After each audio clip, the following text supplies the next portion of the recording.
à la Guinée, notre belle nation du Sili national locaux qui est actuellement éliminée de CHAN 2024-2025, à moins qu'elle puisse faire partie des meilleurs troisièmes. On va revenir au courant de la vidéo. Par rapport au parcours du Sili national, on va en parler dans cette vidéo. Salut les gars, salut les amis, j'espère que vous allez bien. Bien évidemment, vous l'aurez compris, on va parler du Sili national de la Guinée et du parcours du début de cette chaîne jusqu'à présent. Jusqu'à présent, cette équipe de la Guinée locale, elle n'a joué que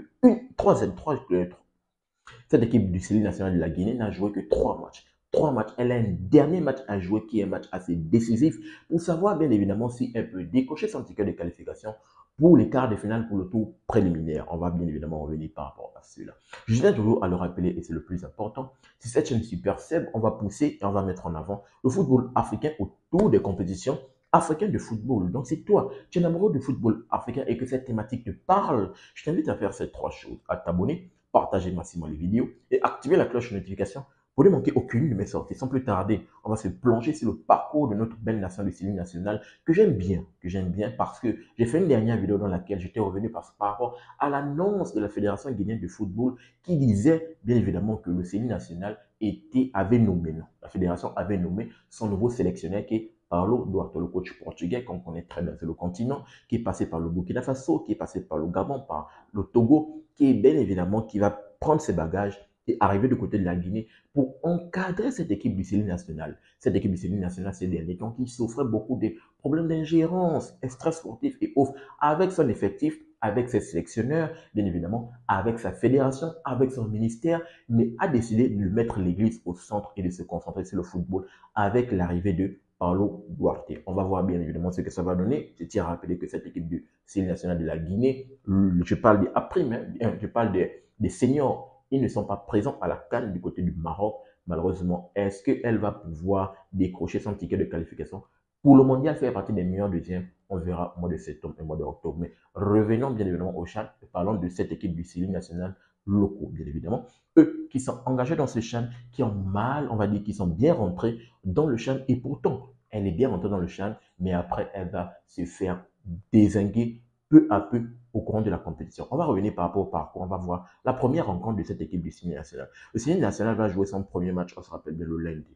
Le lundi 4, face à cette équipe du Niger. Elle rentre bien dans la compétition en s'imposant 1-0. Là, on s'est dit qu'au moins, elle peut avoir des chances de peut-être potentiellement avec le deuxième match, de décrocher son ticket de qualification, peut-être ou de moins d'espérer faire partie des meilleurs troisièmes. Le deuxième match qui va être joué face à l'Ouganda, pays hôte que je tiens à rappeler, les 3 pays hôtes, Tanzanie, Ouganda, Kenya, ils sont tellement bien partis, ils ont à cœur de se qualifier pour le tour préliminaire. L'Ouganda, malheureusement, dans le premier match face à l'Algérie, parce qu'ils ont joué leur premier match face à l'Algérie, elle s'est fait taper 3-0, copieusement bastonné, différence de niveau entre les deux, pour la simple et bonne raison que les joueurs qui regorgent cette équipe algérienne, les joueurs locaux qui jouent dans les différents clubs du côté de l'Algérie sont juste incroyables. Donc la différence de potentiel de niveau dans le match entre l'Algérie et l'Ouganda a été abyssale. Et cette équipe de l'Algérie, les Fennecs locaux de l'Algérie, se sont imposés 3-0. Donc l'Ouganda avait à cœur de revenir, de se relancer après le revers dans la première journée. Match entre la Guinée et l'Ouganda. On peut voir un match entre les deux. La Guinée va souffrir de beaucoup d'erreurs défensives, mais des erreurs qui seront bien évidemment conclues par cette équipe de l'Ouganda. 1-0. Ok, on s'est dit que c'est tranquille. 2-0. Mais comment ça, on n'arrive pas à comprendre dans les rangs de la Guinée? Mais qu'est-ce qui se passe? Comment on arrive à faire ces erreurs? 3-0. Hat-trick.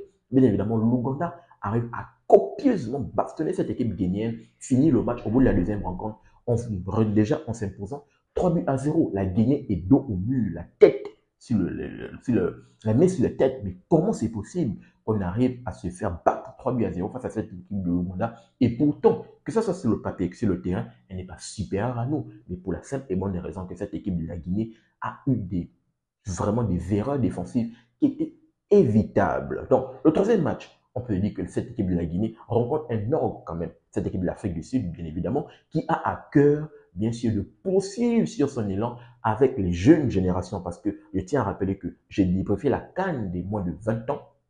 Et cette CAN des moins de 20 ans a été remportée par cette équipe de l'Afrique du Sud. Donc, l'Afrique du Sud, que ce soit des jeunes générations, que ce soit des féminines ou d'autres catégories, ont à cœur de s'imposer dans le football mondial. Et de la même façon que leur équipe locale, bien évidemment, les Bafana Bafana, qui sont là. Donc, on peut voir que dans ce match entre l'Afrique du Sud et la Guinée, pour le troisième match, on peut voir également une différence de potentiel. Mais la Guinée tient tête. Elle arrive à tenir tête. Lorsque cette équipe de l'Afrique du Sud arrive à sortir avec des circuits de passe assez intéressants et profiter donc des largesses défensives avec un jeu vertical direct dans le dos de la Guinée, elle arrive à faire mal. Et le premier but va arriver sur un long ballon, bien évidemment. C'est le Dossardis, capitaine de cette équipe de l'Afrique du Sud, qui va faire un but à 0. Mais la Guinée, comme je l'ai rappelé, elle était dos à dos, va pouvoir, avant la fin de la première rencontre, avant la fin de la première période, bien évidemment, venir égaliser et faire un but partout pour cette équipe dans le match entre l'Afrique du Sud et la Guinée. On revient à la deuxième période. La Guinée, et pourtant, je me suis dit qu'ils avaient appris de ce qui s'était passé en première période, mais non. Autre erreur dans le dos de la part de cette équipe guinéenne, où je pense que c'est l'arrière gauche, le boulevard qui va être laissé dans le dos de cette équipe guinéenne, et l'Afrique du Sud va pouvoir profiter de ce boulevard. Jeu direct, ballon en profondeur, en transition. Bien évidemment, l'arrière droit va faire une belle passe pour venir faire 2 buts à 1 pour cette équipe de l'Afrique du Sud. Et avec ce deuxième but qui était un gros coup de massue, la Guinée, le Sénégal national ne va pas pouvoir revenir, bien évidemment, et recoller au score de but partout. Et le match va finir sur ce score de 2 buts partout pour cette équipe de l'Afrique du Sud. Donc, la Guinée, au bout de ces 3 rencontres, se retrouve avec un bilan très compliqué. Dans le groupe C, bien évidemment, ce groupe qui compose la Guinée se retrouve ici à la 4e place. 4e place avec un bilan de 3 points. Une victoire, 2 défaites de trop. 2 défaites de trop pour cette équipe du Sénégal national locaux, actuellement qui est au bord de l'élimination.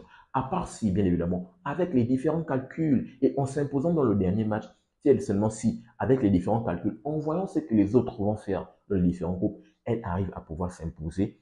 Déjà, il va falloir faire le travail, s'imposer et permettre ou espérer que les autres fassent moins pour que cette équipe du Sénégal national puisse décrocher son ticket de qualification pour le tour préliminaire pour les quarts de finale. Donc, on peut voir que ce groupe C a été dominé par l'Ouganda, comme je l'ai rappelé, les pays hauts, que ce soit le Kenya, vous pouvez le constater, le Kenya qui est premier du groupe A, la Tanzanie qui est premier du groupe B, l'Ouganda premier du groupe C. Les pays hauts, bien évidemment, sont là et ont à cœur d'aller dans le tour préliminaire pour les quarts de finale. L'Algérie qui suit à la 2e position, mais l'Algérie n'a que 2 matchs, l'Ouganda a déjà 3 matchs. L'Afrique du Sud qui est là avec 2 matchs et la Guinée avec 3 matchs à la 4e place. Donc, j'ai dit alerte rouge à la Guinée. Est-ce que, en s'imposant dans le dernier match, on va checker très rapidement pour essayer de voir la Guinée va jouer le dernier match face à qui? La Guinée dans le dernier match, on va essayer de checker très rapidement. La Guinée est juste où?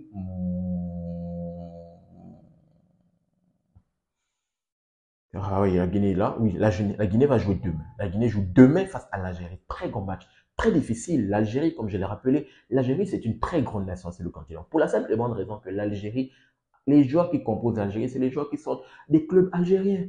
Les clubs algériens qui ont l'habitude de jouer la Ligue des champions de la CAF, qui ont l'habitude de jouer la Coupe de la Confédération de la CAF, qui ont l'habitude de jouer. Ce sont des très grands joueurs. D'où je dis, le match face à l'Algérie, s'ils arrivent à s'imposer, battre un concurrent direct à la qualification, parce qu'on va checker très rapidement au niveau du classement, si elle arrive à battre l'Algérie, qui est un concurrent direct, en prenant 6 points, peut-être, je répète bien le peut-être, elle pourrait décrocher, faire partie des meilleurs troisièmes. Et là, ça va être difficile pour la simple et bonne raison qu'il y a l'Afrique du Sud également qui a 4 points. L'Ouganda qui a 4 points. Et l'Ouganda, en confrontation directe, a battu cette équipe de la Guinée. Donc, c'est vraiment compliqué pour la Guinée qui n'a pas les cartes entre ses mains, mais qui doit faire le job en s'imposant face à l'Algérie, qui serait un match difficile, et espérer que les autres, dans les différents groupes, fassent moins, ou même dans son propre groupe, fassent moins, pour espérer faire partie des meilleurs troisièmes et décocher son ticket de qualification, bien évidemment, pour le tour préliminaire. Donc, donnez-moi votre retour dans les commentaires par rapport à cette équipe du Sénégal national.